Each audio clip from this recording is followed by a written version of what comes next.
Hi, everyone. This is Lin Bouthillier from linbouthillier.com. I'm a certified trauma recovery coach, and I'd like to welcome you to my ongoing series where I speak about different forms of trauma, how they affect us, what the recovery from trauma can look like. And I speak about it from two perspectives. One as a trauma and abuse survivor, and the other is as a mental health practitioner, a certified trauma recovery coach. This is something that might not be super familiar to you.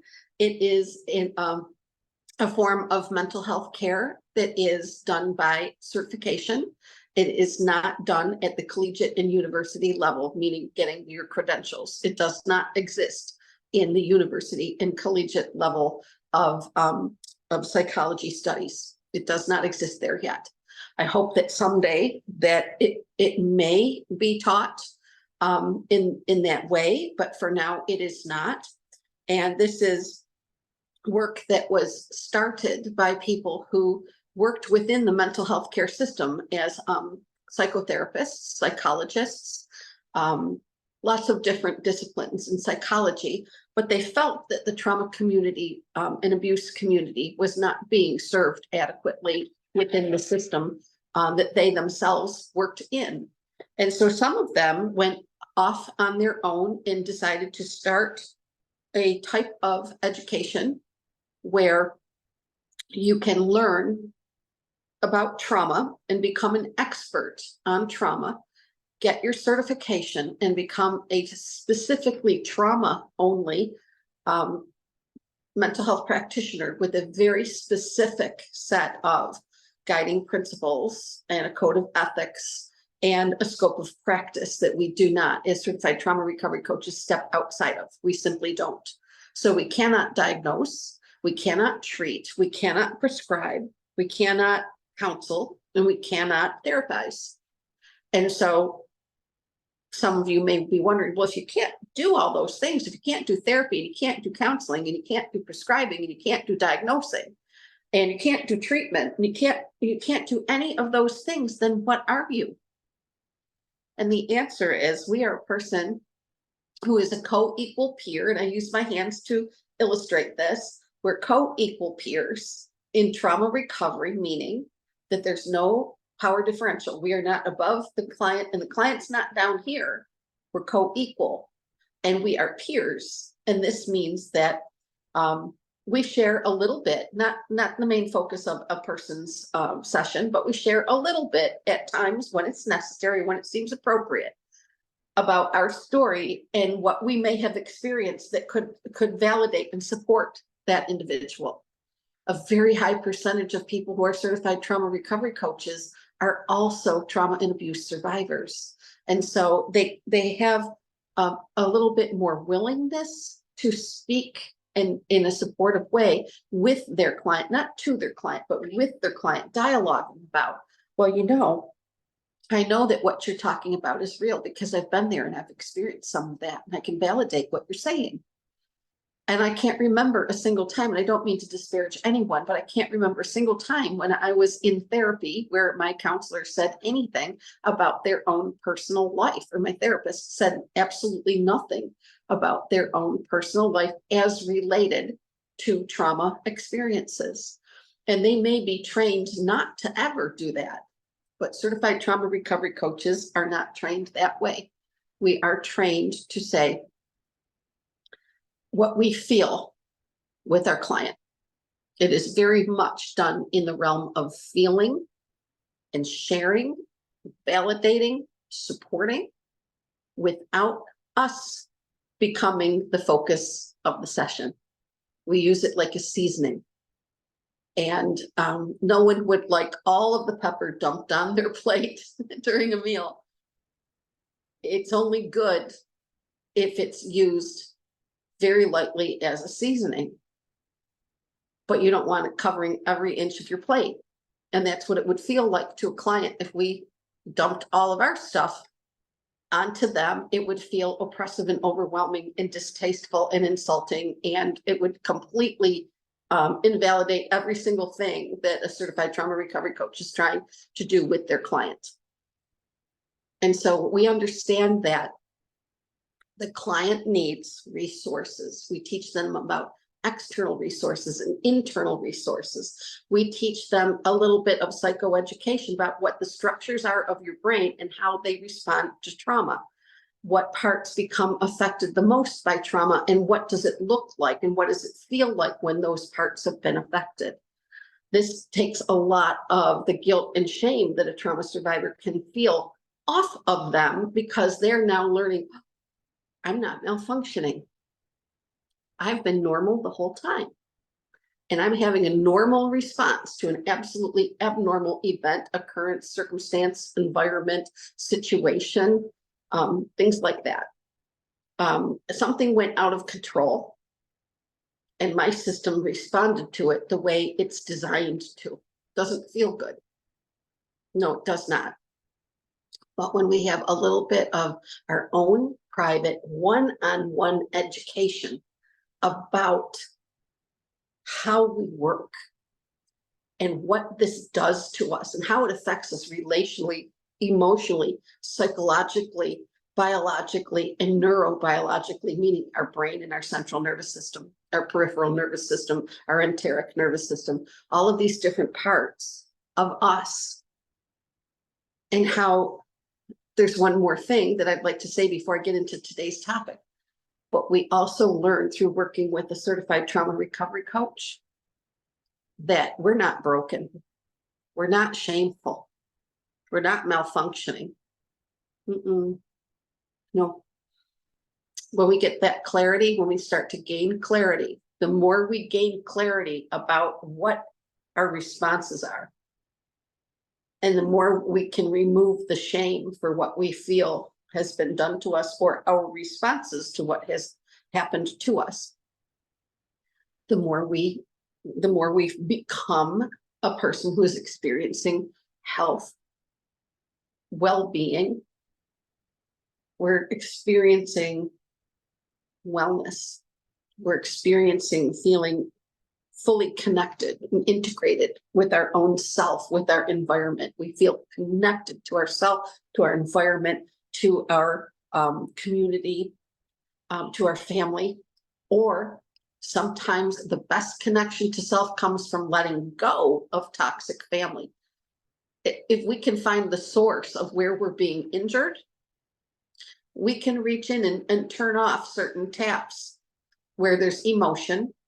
We can just go in and find the taps that we're going to turn on and off for our own personal wellness and safety. So there's two things that happen with working with the certified trauma recovery coach, two main categories, what I refer to as main categories of what we're doing. One is that we're experiencing reconnection.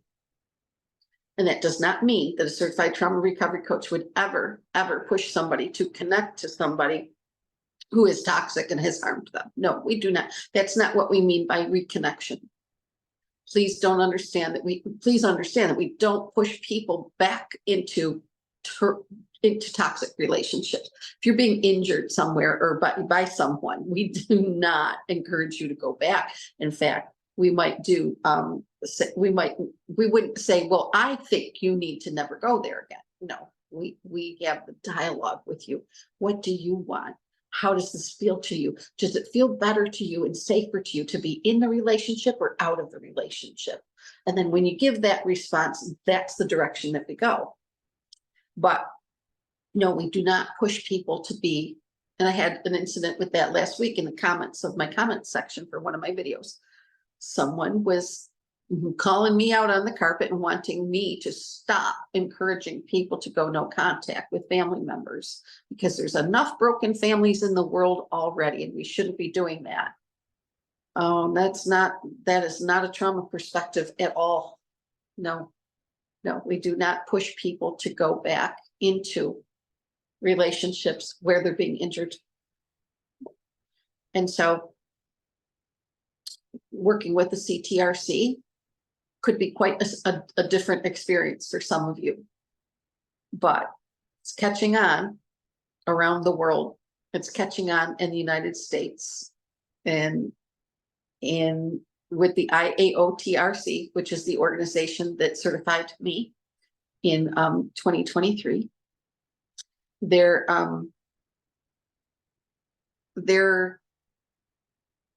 courses, International Association of Trauma Recovery Coaches, they have 2 courses per year.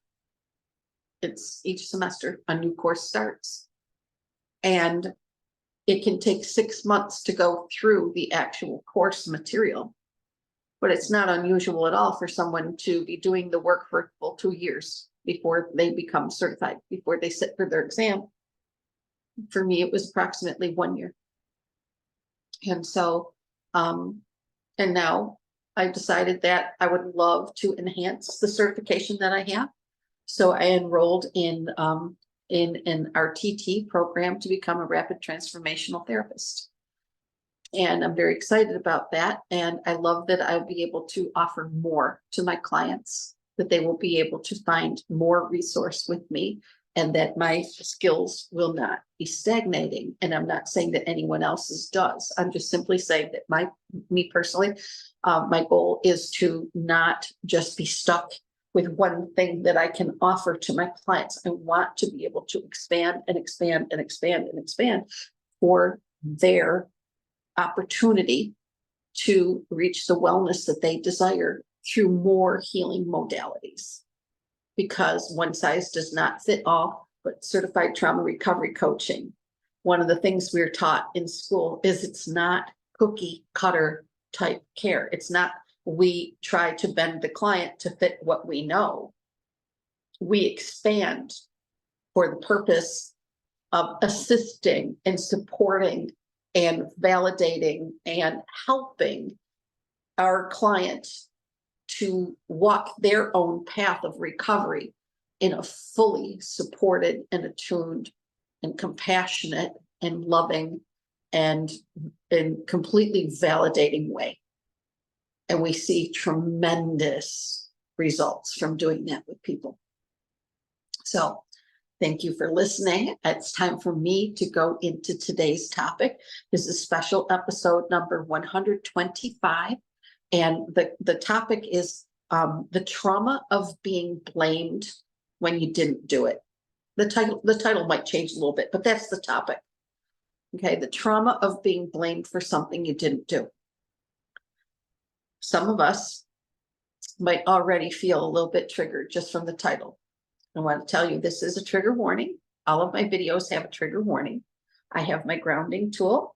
Before I sat down and before I lit the memorial candle right here, which is for all trauma survivors and abuse survivors who did not stay in this dimension because their pain was so great and they could not remain alive. That candle is always lit in every one of my videos for those precious souls. The other lights that are lit behind me, this battery candle, the string of lights on the white knobs there, and the light that's the little candle that's inside of that little Polish pottery pine tree or spruce tree, all of those are lit for you and me. We're all trauma survivors. It's to honor everything that we've been through and that we've survived, and we're still here, and we're still getting up in the morning, and we're still filling our lungs with air and taking steps and doing things every single day that we can for our own health and well-being, and for many of us for our own survival. And I think that is absolutely worth honoring every single time I make an indoors video. You won't see a video from me indoors without having some form, the shorts are different, but a full-length video, you will not see a video from me without having that visible way of honoring you and honoring every single person that you've ever known. Every person in your family, in your whole lineage, every single person who had been either experiencing abuse or other forms of trauma, and they either were survivors or it was too much for them, and they either tragically had their life ended by an abuser, or they might have found that they had to use the ultimate escape hatch because the experiences that they were experiencing felt insurvivable to them. And so whenever we're speaking about trauma, there is a a very, very real need for us to use a grounding tool and for us to take care of our nervous system's needs. We could be triggered into an emotional flashback or into dissociation or into a 4F response, an autonomic nervous system response to trauma, which is called fight, flight, freeze, or fawn, or any combinations of those. And we just need to take care of our system's needs the best that we can, because it goes a very, very long way in helping us to feel what? We want to feel safe.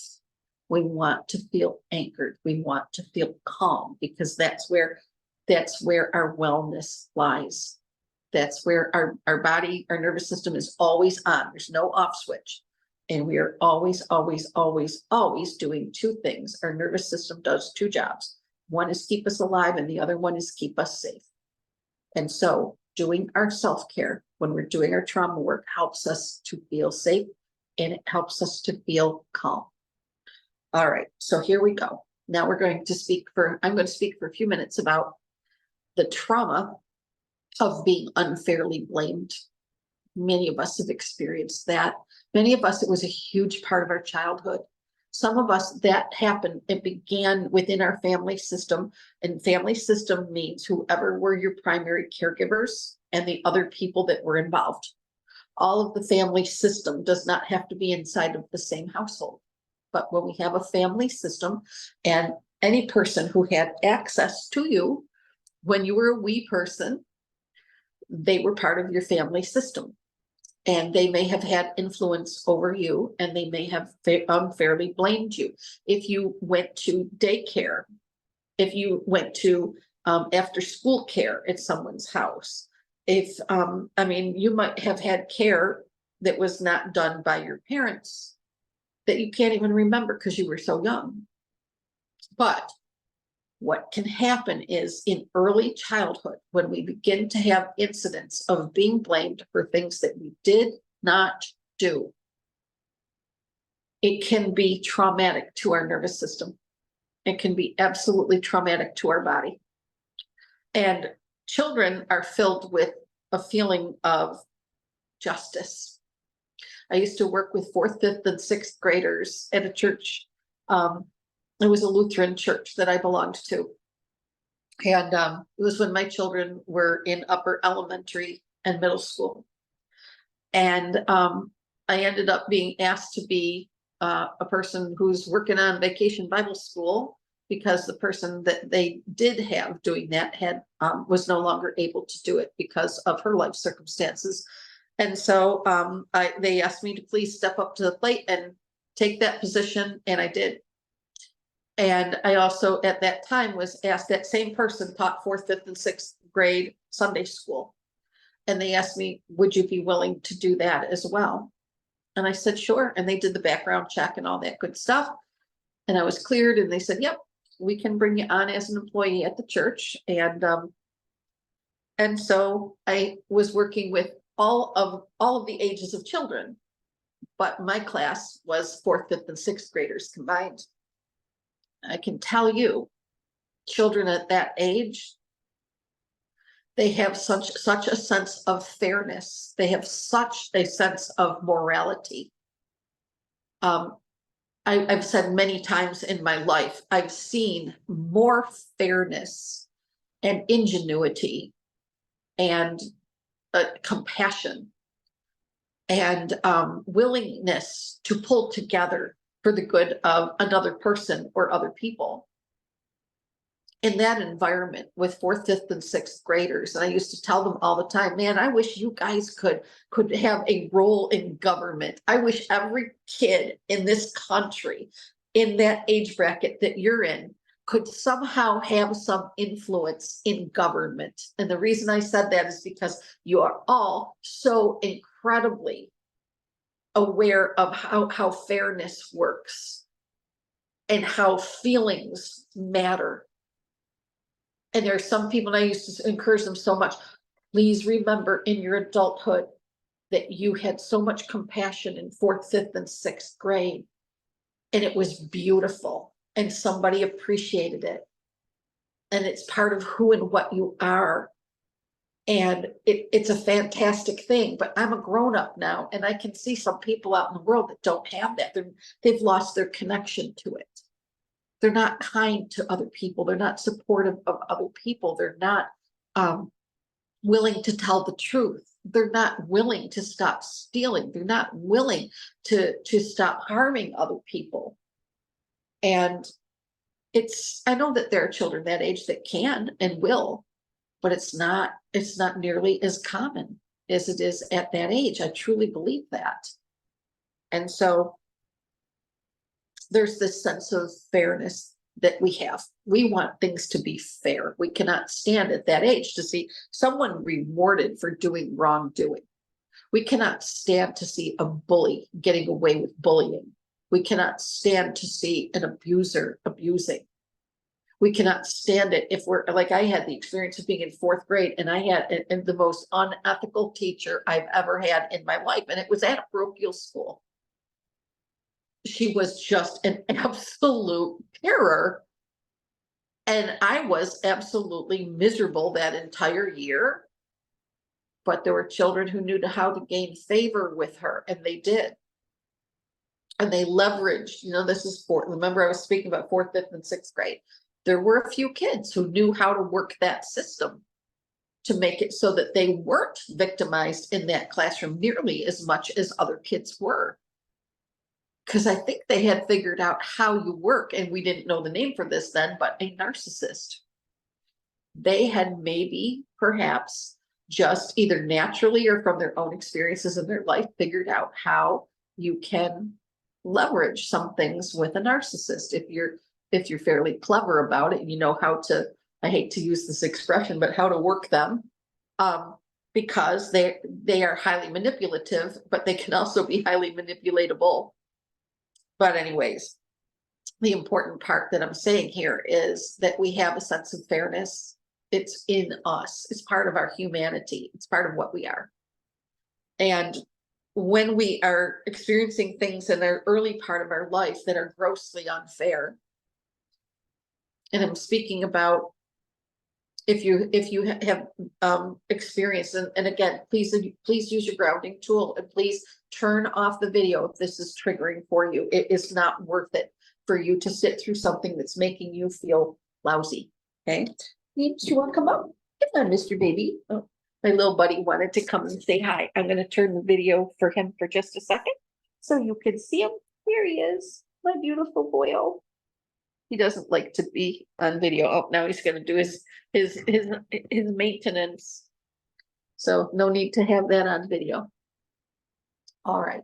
So when we have someone who blames us, and it happened in childhood, and it happened regularly, we can have a trauma inside of us, because trauma can come from one huge incident, but it can also come from what I call a background hum of repeated behaviors that are gross, they're unfair, they're violating, they're immoral. We can have moral injury when someone does something to us that goes against our sense of right and wrong and our Constitution, our own morals, our own boundaries, the things that we have inside that are our own inner guardrails that we would never, ever, ever perpetrate on another person. But when somebody does those things to us, we receive what's called, or experience what's called a moral injury. Well, one of the things that can happen to us when we have been blamed for, sorry, I moved my camera, now I got to change that. Okay, when we've been blamed unfairly, meaning we didn't do the thing that the big person is all upset about.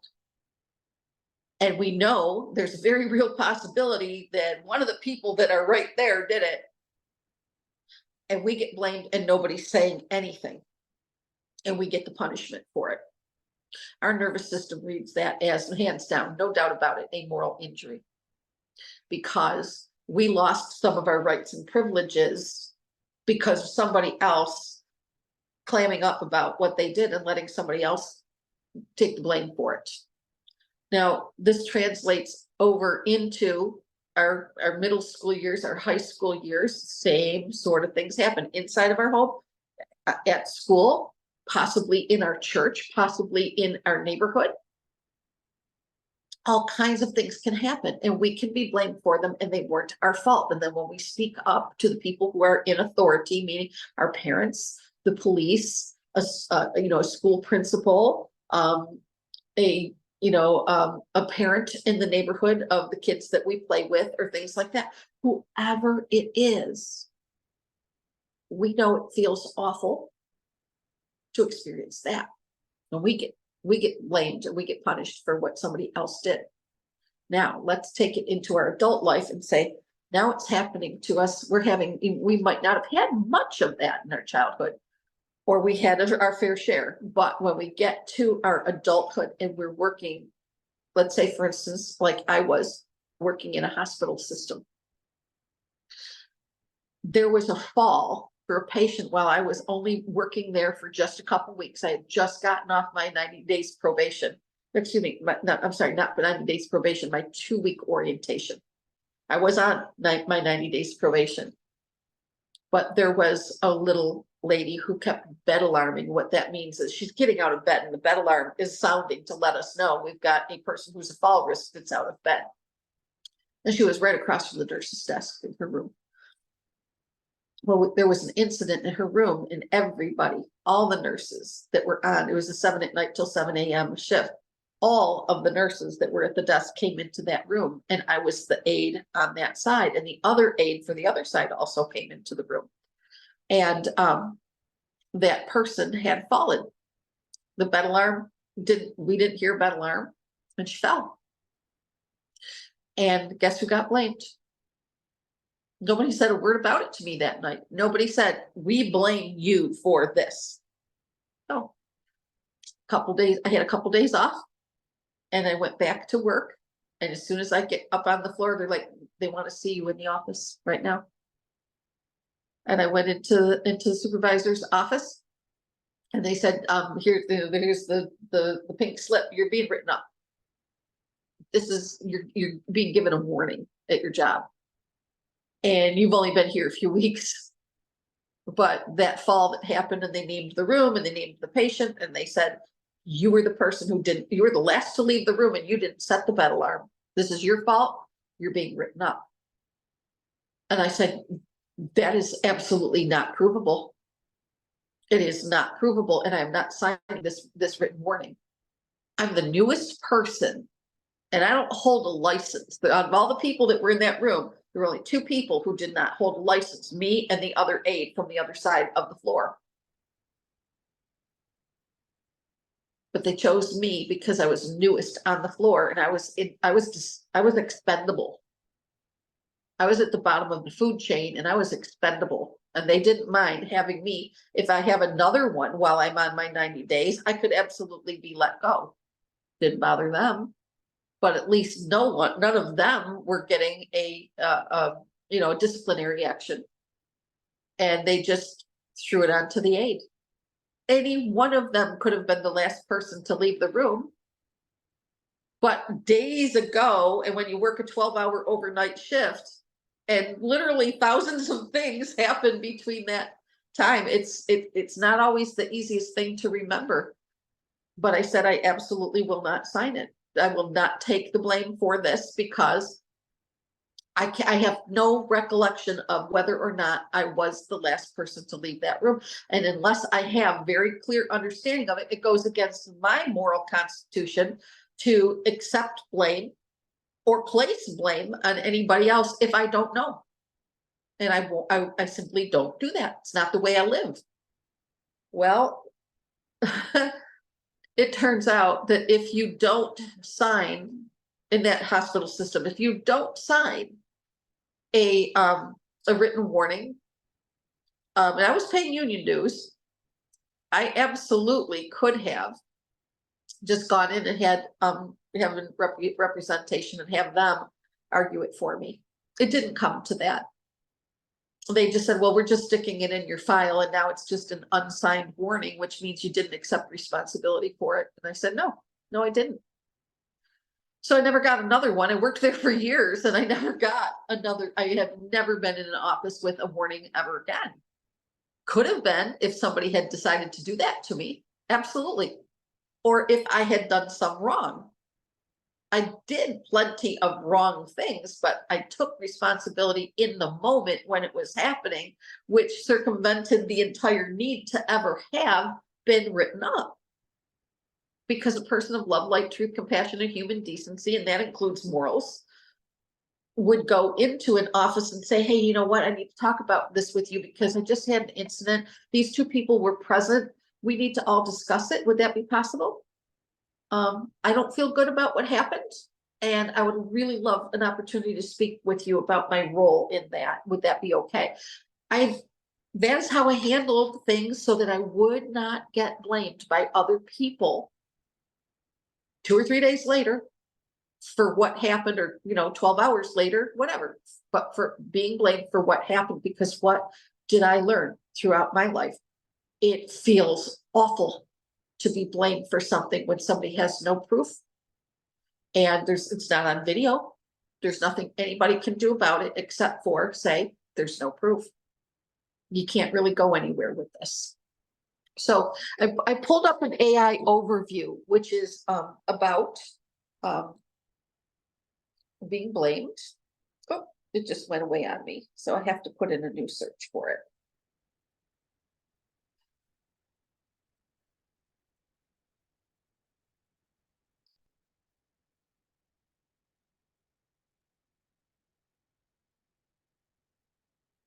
I'm sorry about the long pause. Okay, so this is the AI overview.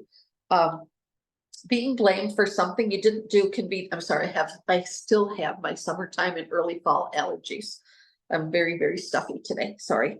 Okay, so being blamed for something you didn't do can be disheartening, but there are ways to deal with it, including communicate. This is what I just spoke about. Go and be proactive. We can communicate. Try to talk to the person who blamed you and explain what happened. You can also try to point out any flaws in their story.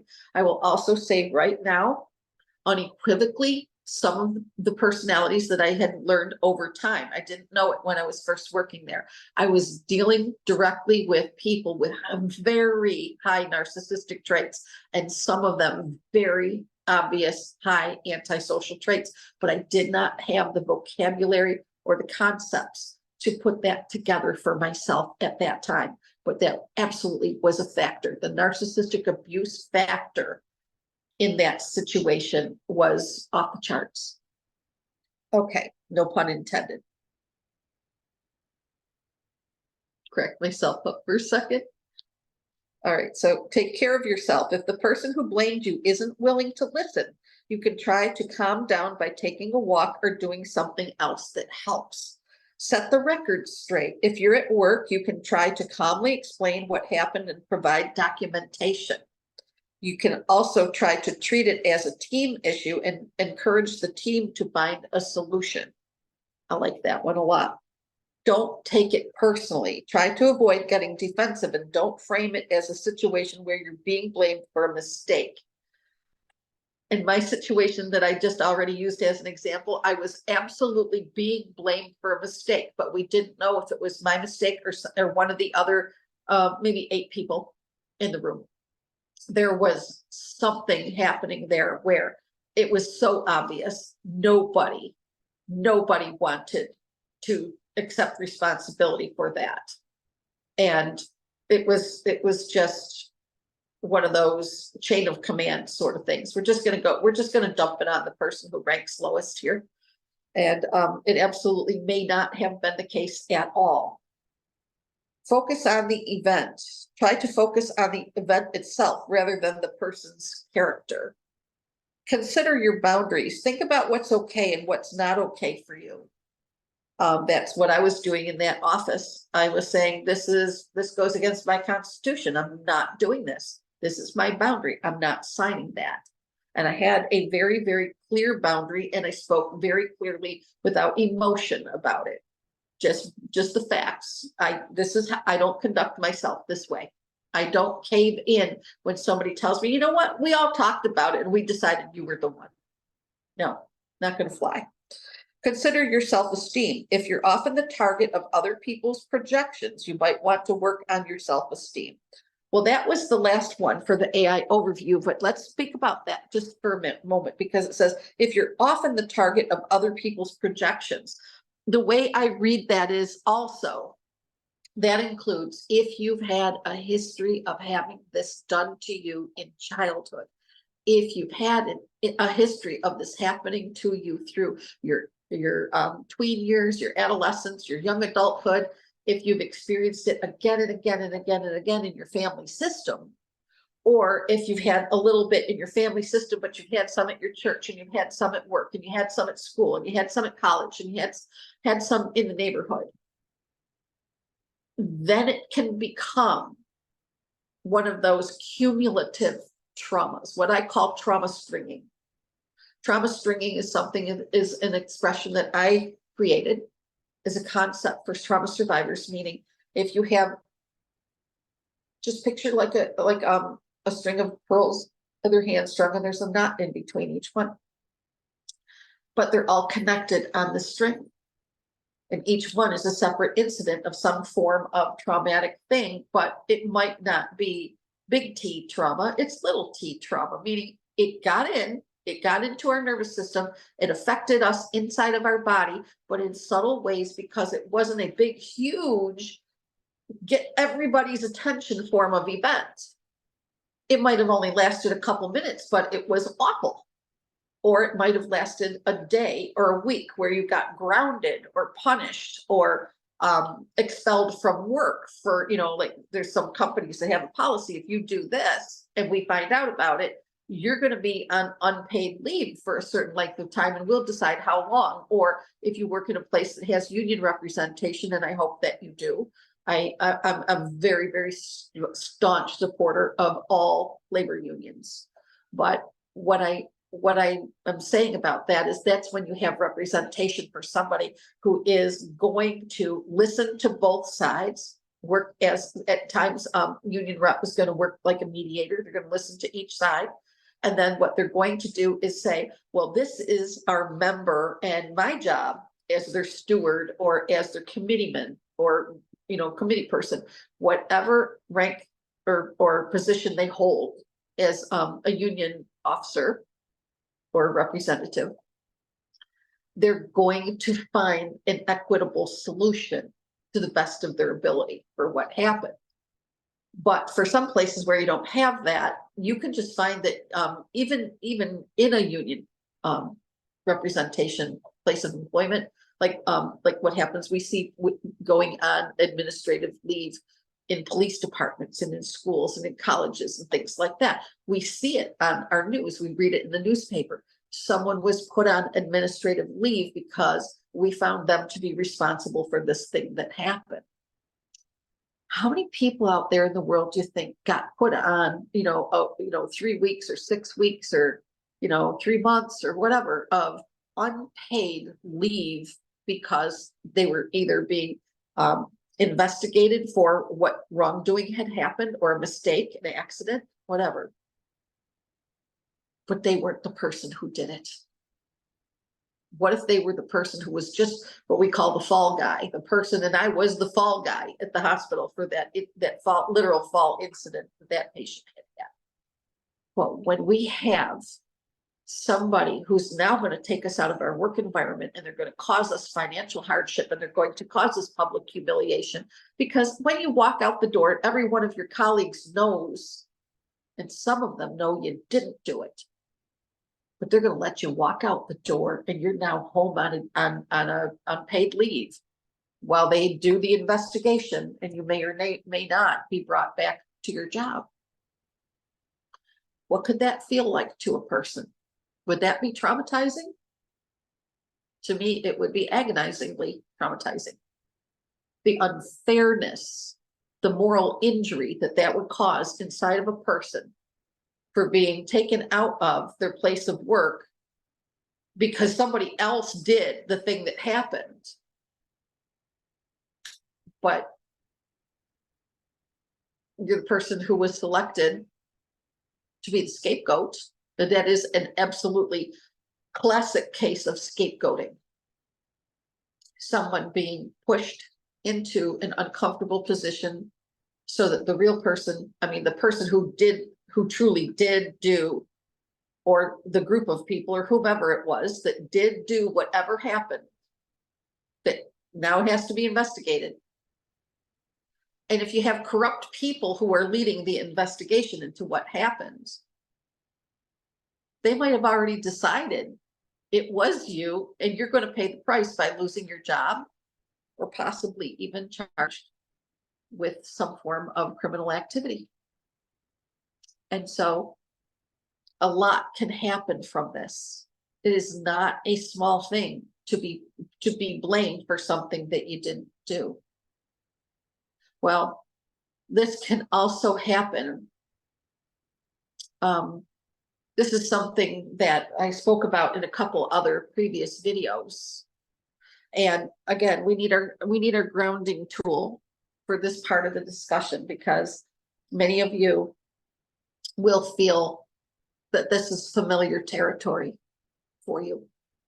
When we're a parent and we have a child, and that child is either sick or injured or came into the world with a medical challenge, a physical challenge, we can be blamed for something that we had absolutely no control over.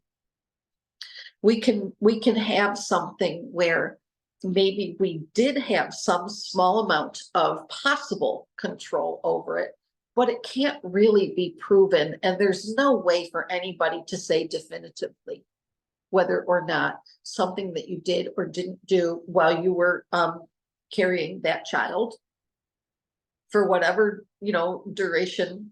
And I'm going to pause here for a moment to say, this is something that I absolutely know for certain happens with some women who are experiencing preterm labor and then preterm delivery.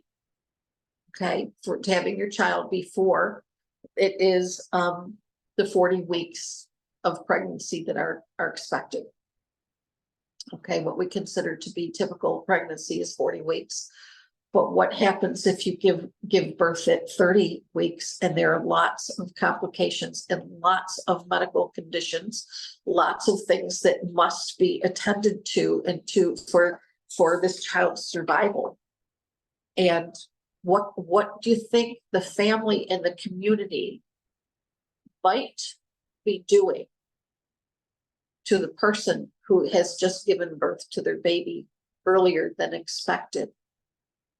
Would there be judgments from people?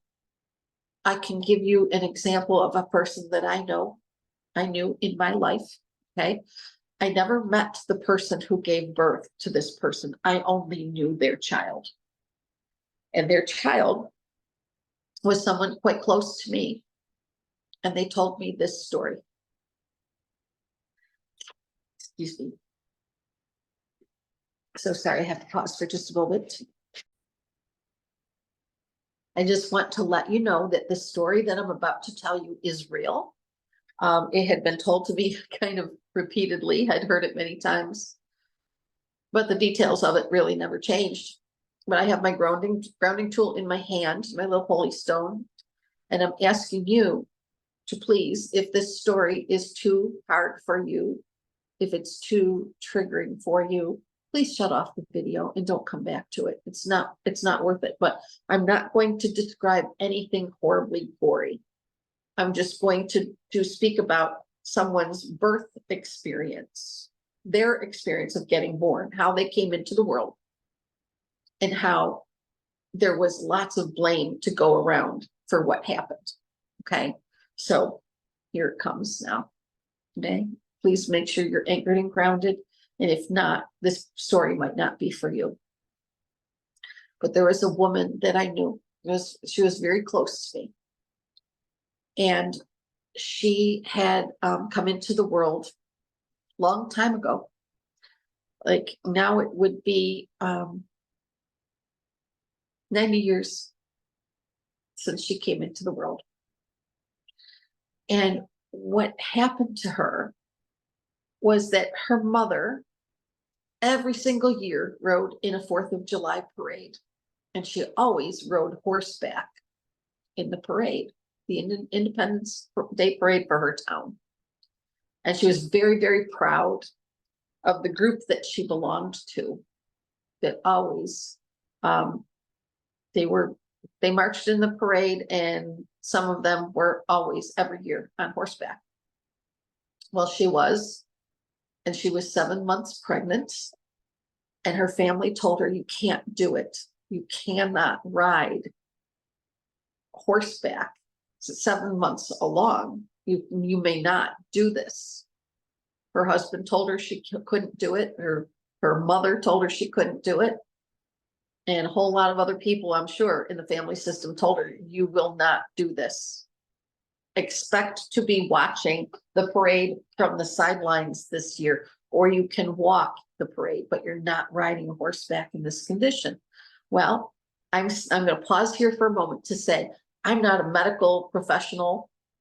And actually, I hold a certificate as a phlebotomist, but in that degree, yes. Okay. But I'm not currently practicing anything, and I don't hold a license. I mean, medically, I don't hold a license in any medical discipline whatsoever. Okay. So what I'm saying is, it's not fair for me to judge whether or not a person should or should not ever be on a horse, either at the beginning, the middle, or the end of their pregnancy. But this was close to 100 years ago. The woman would be, at this time right now, she would be around 90 years old if she was alive. Okay. So what happened was, her mother, we'll just call her Margaret for now. Okay. Margaret was told, you can't ride the horse in the parade. And she said, I am going to do it. I've been doing this my whole life, and I'm not about to stop now. Well, she rode in the parade, and it was just like every other year, and she was very proud to do it. And everything was okay. There was a big, huge picnic, an all-day celebration. And then that night, when she was in her bed, she had a really bad stomach ache. And it was really, really bad. And she thought that maybe she was going to be sick. She was feeling nauseous, and she was feeling sick. And she felt a tremendous amount of pressure, and she thought that she was maybe going to have to use the toilet to relieve her bowels. So she sat on the toilet, and what happened was her precious little one slid out and into the toilet bowl. And she had to hurry up and get her out of there. And she's by herself in the bathroom, and she's calling for help from her husband. But their husband called the doctor. The baby was obviously alive. And she was born into a toilet. But she was cleaned off, and she was saved. You know, she was okay. But the doctor was coming to the house every single day, because back then doctors made house calls. Some of them still do. But what happened was, the baby was born at 2 pounds. And she had to have a lot of care, and they didn't think that she would survive. But she did. And her mother took excellent care of her, and the doctor took excellent care of her. And she said that she didn't have a crib or cradle or a bassinet. Her bed was what was commonly used back in those days. It was a dresser drawer. It was a really small dresser drawer that was kept at the bedside of her mother. But this is the part that pertains to the story to the episode that I'm speaking about today. There was still, like 60 years after that incident had happened, there were still people in the family who were angry at her mother, even though her mother didn't exist. She wasn't even on the planet anymore. But there were people who were still angry that her mother did that stupid thing. They thought it was stupid that she would disregard everybody's advice and do her own thing. And there were consequences to that. And we can't say for certain that riding in the parade on a horseback is what caused her to have preterm labor and to deliver, a premature baby. We don't have any proof whatsoever that that was the direct cause of that, but people saw that happen and they didn't like it. And then, maybe 12 hours later, this is what happened to this person. Is that they went into labor in their sleep and didn't know, and it was very rapid, and she had a premature birth. We don't know if she would have had a premature birth, whether or not she was on the horse that day or not. I mean, how could we ever know? But people made plenty of assumptions about that and judged her for it, and then forevermore held that against her, because your daughter wouldn't have been born premature unless you had been so selfish and stubborn and bullheaded, and that you just had to defy everyone's advice and go ahead and do your own thing and get on that horse and be in that parade because you wouldn't have missed it for the world. Well, look at the results of that. Look what you caused. Now, I have my grounding stone, and I hope that you do too. I'm going to ask a sensitive question now. What do you think it would have been like if that little precious one didn't survive? What do you think that family and that community would have been doing to that lady if her little one had been stillborn? Or if she only lived a few minutes? What if she had picked up something like E. coli infection from being born into a toilet?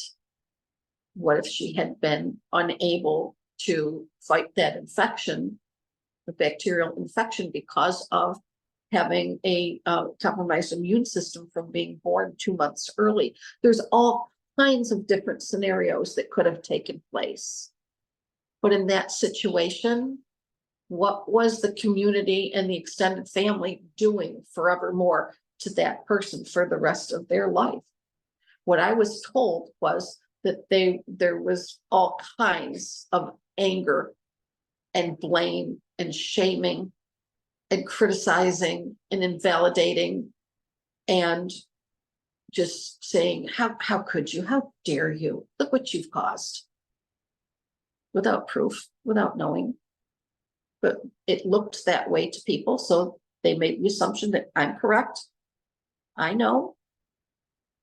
And this is how I feel about you and what you did to your own baby.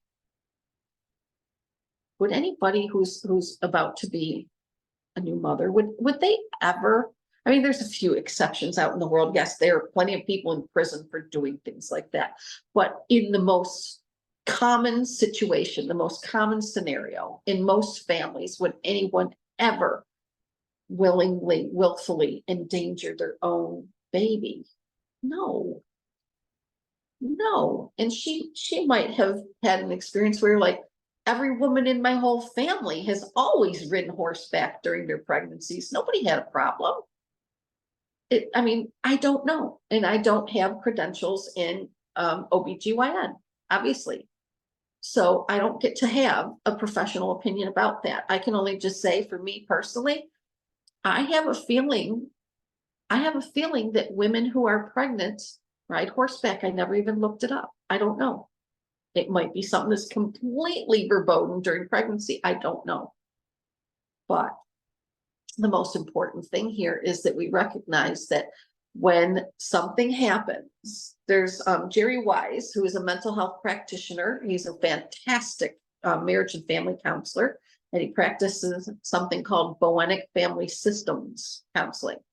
And what that means is that they look at all of the factors of the family and what the family beliefs are, what the family's expectations are, who are engaged in triangles in the family, meaning triangulation, narcissistic behavior, who are the narcissistic people in the family, who are the people who are the abusers in the family. And we get kind of up in what he calls the helicopter view and look down at all of the different relationships within the family system. We see who's enmeshed. We see who's on the periphery. We see who's scapegoated. We see who holds all the different labels within a family system that the family enforces and the family expects you to remain in that role. Jerry Wise is a person I have great respect for. I've never met him, but I've watched his material for years. And I can tell you, if you're looking for somebody to listen to about family systems issues, that's your guy. Okay. Bowennick Family Systems. And you can look up something called the Bowen Institute. Okay. The Bowen Institute. And that is where you can get a wealth of information about Bowennick Family Systems. It's also called Family Systems Work. But if you want a practitioner who is in Bowennick Family Systems work type of practicing in mental health care, you can find them through the Bowen Institute. Okay, they have all kinds of information for you there. Lots of resources, including books to read, things like that. But I'm giving you a resource right now, Jerry Wise. You can find him at jerrywise.com. And you can find his channel on YouTube. It's JERRYWISE. I have another resource today for you, but I'll get to that towards the end. We're almost there. But what I wanted to share more than anything with you is that if you experience the trauma of being blamed for something that you didn't do, whether it was one person who did it one time, or whether it's been a background hum in your life, as it was for Margaret with her pregnancy, when she had her baby, the rest of her life, her entire family never let that go. And they held her responsible for it. And she was definitely being abused by her own family members, verbally, emotionally, psychologically, for doing something that they had told her not to do. And then there was something that, didn't have, it had a good outcome because the baby survived and the baby grew up to be quite healthy. But there's just absolutely no reason for us to be experiencing that from other people. Yet it's part of humanity. Some people do. It has a lot to do with their family background, their behavioral traits, genetic predispositions to certain behavioral traits. All kinds of factors are in it. Generational trauma, or what we call intergenerational trauma. There's something called epigenetics that could be involved, meaning that person could be carrying trauma from up to 3 generations back. And that is science. That's cutting edge science in mental health care. And it is mainstream science that we now have the study of epigenetics. Meaning, how do we carry the trauma of the people who lived before us that we were related to? How much of it is passed in DNA? And if we're with a family who was not a biological match to us, our DNA does not match theirs, there could still be lots of influence from generations back because of familial ties. When you're in a family system, whatever happened with your parent goes back their 3 generations. Whatever happened with you, whatever you experience in that home, whether they birthed you or not, is going to affect your trauma history and the history of your children, if you have children, and their children and their children. So all of these things absolutely are familial ties to trauma. So I'm going to wrap this video up for you. I just want to also point out that there is another resource for you that I absolutely love. And that is, his name is Darren McGee. It's DARREN MAGEE. He's from the UK, and he has what sounds to me like a very beautiful Scottish accent. I think it's either Scottish or Irish. I really don't know for certain, but he lives in the UK. And he is a phenomenal practitioner. I believe he is a I'll have to, I don't have it ready for you. I don't want to misspeak. I don't want to miscredit him. He is a mental health practitioner, and he knows his stuff about personality disordered behaviors and diagnosing. Okay. And he has videos, most of them he has a whole bunch of 1-minute shorts, but he has a whole bunch of videos that are about anywhere from like 10 minutes to 15 minutes long. It's unusual for him to go longer than that, but he is so easy to listen to. He just has something about his voice that just feels very soothing. When we listen to a person who's speaking about the things that we want to know about, but they're also very professional and they're very, you can hear the compassion in his voice, and you can hear the conviction in his voice that he truly feels the emotions of what he is speaking about. But he does it in just a really, really excellent way that is so easy to digest for us. And he's not just slamming psychological jargon down and expecting people to sort through it.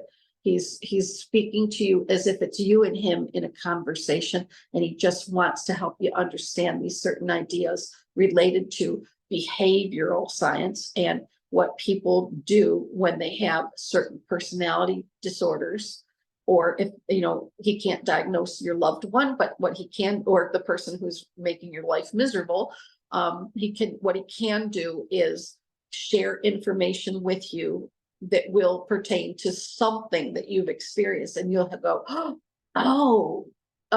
okay, yeah, I now understand that a whole lot better. And that's a really, really good resource for us.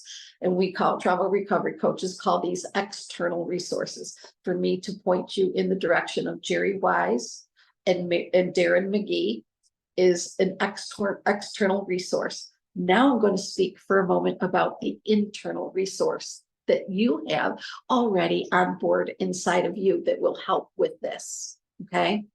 There's a whole lot we can do to become anchored and grounded. Learning more about mindfulness practices for the purpose of becoming anchored and grounded is wonderful. It's going to bring you so much, excuse me, in the feelings of reconnection to yourself, and to separate yourself from what happened. I'm not saying to forget it and let it go. That's not what that means. It means to say that happened, but that's not me. It's not who I am. That those events do not define me, who I am as a person. And if I've been blamed by somebody for something and I've been held responsible for it, it feels awful inside of me. I can learn more about shame and blame. I can educate myself about these things. There's a massive wealth of information on YouTube about it, and in Google and other, search engines. There's plenty of information in the world. And it's also something that if you're currently seeing a mental health practitioner, it might not be something that you've brought up yet in your sessions. You might not have had conscious awareness of, hey, I've been blamed for a lot of stuff that wasn't mine. I didn't do it.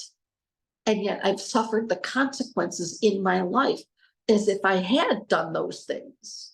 And maybe no one was responsible, like what happened with Margaret and her preterm labor and her baby being born prematurely. We don't know if there were other, I don't know how many incidents a person has, or how many people have held a person responsible in any given situation for what they did or did not do. Maybe it's something where you had just a minuscule part in it, but you weren't responsible for the whole thing, and yet somebody loaded it all onto you. But when we're speaking to a practitioner, mental health practitioner, including certified trauma recovery coaches, when we're speaking to that person and saying, you know what, I just kind of unearthed this thing that I had going on in my life. And that was that I was blamed for things that I didn't do. And it felt awful. You wouldn't believe the punishments I've been through. You wouldn't believe the name calling that I've gone through. You wouldn't believe how much othering and marginalizing and blame shifting and invalidating has gone on in my direction in whatever, family system space or group dynamic, or in what outside of the home environment it has happened in. It's been huge. And yet I never considered that to be part of why I'm experiencing so much depression, so much anxiety, if I'm having so many physical symptoms of panic attack, if I'm having so many symptoms of things such as respiratory difficulties, skin difficulties, migraine difficulties,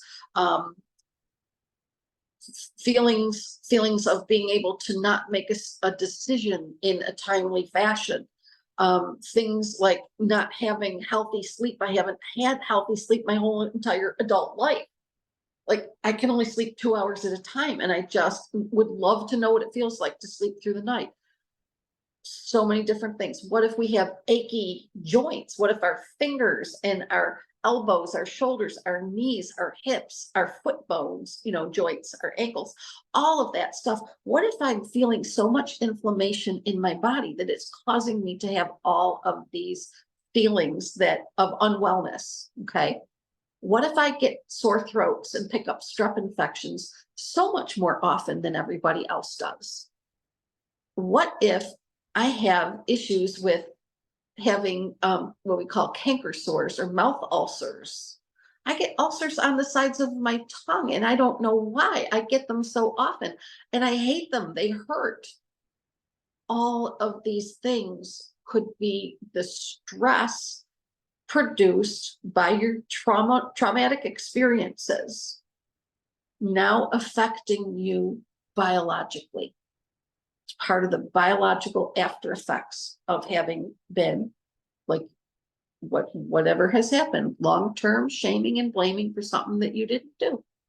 Even if it was something that you did do and it's long-term shaming and blaming, it's still inappropriate behavior.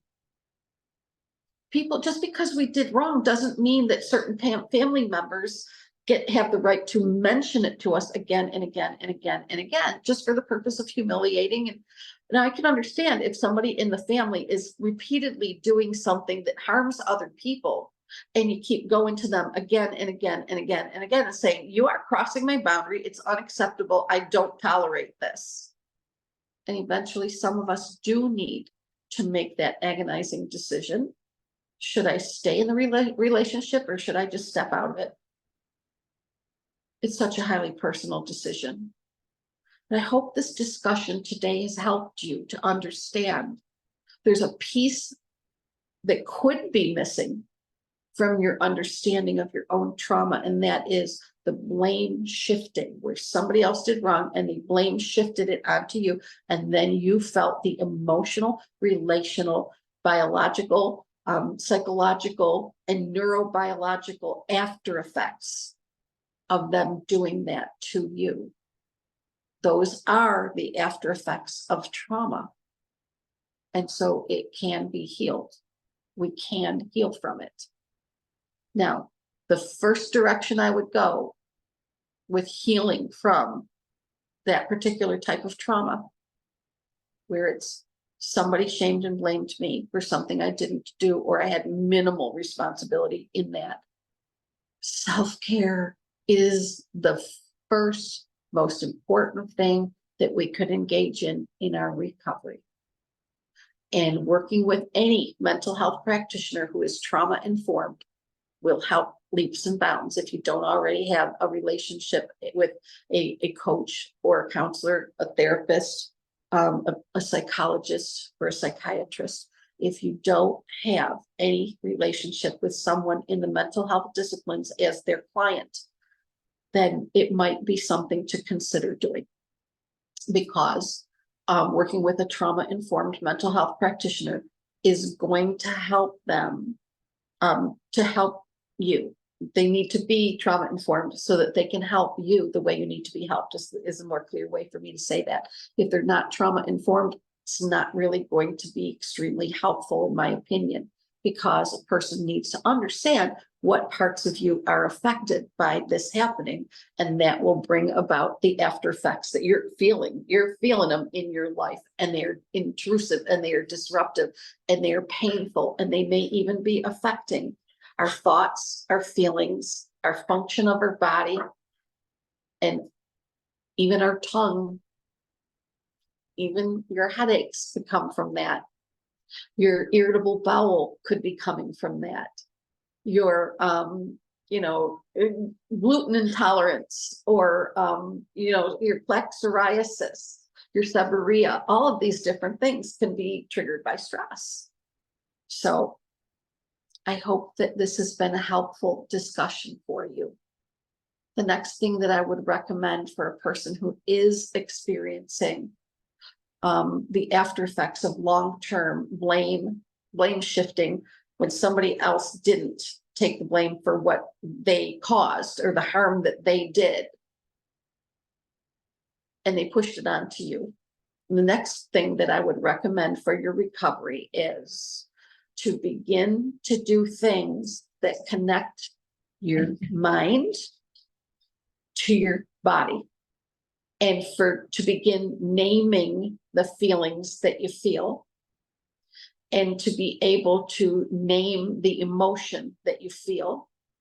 But when you're speaking about a feeling that you feel, feelings and emotions are different. Feelings are all in the body. So when we say, what is the name of the feeling that I feel? And then where is it in my body? What part of my physical being is telling me it's right here? This is where we feel it. Could be TMJ, could be really tight jaw. It could be migraine. It could be in the low back. It could be back pain in the low back. It could be pain, literally. I mean, the expression, what a pain in the neck, that literally means that when something is harming you, it can give you inflammation in your neck, which will give you a pain in the neck. It can actually give you difficulties with the neck muscles, and obviously a chiropractic adjustment, things like that absolutely could help, but hand in hand with some trauma recovery mental health care. So we go into this as understanding that we are a triumvirate being. We're a body, we're a mind, and a soul, and we're all three parts together, integrated. And so, yes, we would need possibly to have some somatic interventions. We might need to do some yoga. We might need to just do some stretches in our day-to-day life. We might need to make time to go to a place like the YMCA and go into a hot tub to give us some relief and some heat and moisture. Obviously, a hot tub is wet, but what I'm talking about is the steam, the heat from that will ease our muscles. And if you have health conditions, physical health conditions, very, very good idea to check with your physician before you begin to use something such as a spa, a hot tub, a jacuzzi. Ask your physician if you have any major health conditions. Please do that. Okay, it's part of your self-care. And then one more recommendation for you, if you're interested in doing this, would be to spend some time learning about shame. Because when we're blamed for something, the emotion that is connected to that is shame. And shame is one of our core emotions. Another one of our core emotions is disgust. So if we're feeling shame for being blamed about something, and feeling disgust for the person who ever did that to us, that's just part of our humanness, part of us being part of humanity. We have core emotions, and you might be experiencing those too. Disgust for the person and their behavior for shaming and blaming you for something you didn't do. And then the feeling of shame that we feel for just hearing it over and over again. You are responsible for this when you didn't. I asked my former partner, my spouse, when he was, and he's, this person has an addiction issue. And I asked them, why do you do that? Why are you using, even after going through rehab, not inpatient, but outpatient rehab a few times? Why are you using? And the answer was, because of you. You had an accident. It ended your career, it wrecked your back. And that's why that's why I use. It can be really, really traumatic to be told that we're the reason for somebody else's addiction problem. If you've been blamed for that, I promise you it is a lie. You cannot be responsible for someone else's addiction unless that person doesn't have control of their faculties and you are able to get addictive medication or any other form of substance into their body by getting them to swallow it or putting it on them or injecting them or getting them to inhale it. Whatever is the way that it would get into their system, that's the only way that you could be responsible for their addiction. I'll do a whole episode about being blamed for someone else's addiction because it's a really, really big topic. I appreciate so much that you were here with me today for this. I hope that this information has helped you. I hope that you feel supported at this channel. And I hope that you understand that you are worthy of your own trauma recovery. Self-care is never, ever selfish. It is essential to well-being. And just sitting and watching this video with me today is a huge step in your self-care. Because what did it give you? It gave you pieces of information that help you to take certain steps in the safest and most proven, okay, they're scientifically proven to be helpful measures for trauma recovery. Everything that I recommended as possible action steps to begin recovering from being blamed by somebody else for what they did, that you're being blamed for it or you've been blamed for it.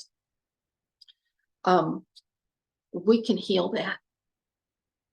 And this is how it begins, with some information and some very small, doable action steps. So if you're interested in becoming a client, please reach out. My information is all at the bottom of the description page for all of my full-length videos, but it's also right here. I'll say it for you. You can reach me through linbouthillier.com. There are clickable buttons. You can set up a discovery call for yourself to find out if coaching is right for you. Certified trauma recovery coaching, I meant to say, or you can just go ahead and book initial appointments, and then I'll be in contact with you when you do that and get you started with all the stuff you need to know first. How the coaching process works and policies and procedures and how payments work and all that stuff. So you can find me, you can reach me through email, lin@linbouthillier.com. And you can call my phone at 716-994-3052. And I would love to have a chat with you about how I can help you on the path to recovery. So if you like my channel, if you found value here, please like, subscribe, and share. Put comments in the comment section below and hit the notification bell so you can know when I put up new information for you. I absolutely love doing this, making videos so that it can help all of you trauma and abuse survivors to find your way. And I would love to be your safe, attuned, confidential, compassionate, co-equal partner in recovery. So give me a call or visit linbouthillier.com. We can work together and you can have recovery from your trauma. You're infinitely worthy of it. Have the best day, everyone. See you next time.